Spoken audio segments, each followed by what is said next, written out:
నేను పుట్టింది పెరిగింది హైదరాబాదే. సో నా నేటివ్ వచ్చేసి west Godavari Narsapuram.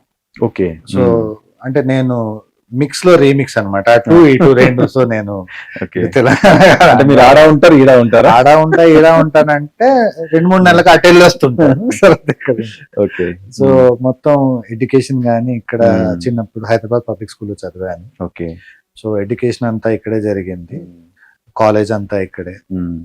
So college లో కూడా తోపు స్టూడెంట్ అని నేను చెప్పను, పర్వాలేదు ఏదో ఇటు చేసి చిట్లు పెట్టుకుని మేనేజ్ చేసి పాస్ అయిపోయి బ్యాచ్.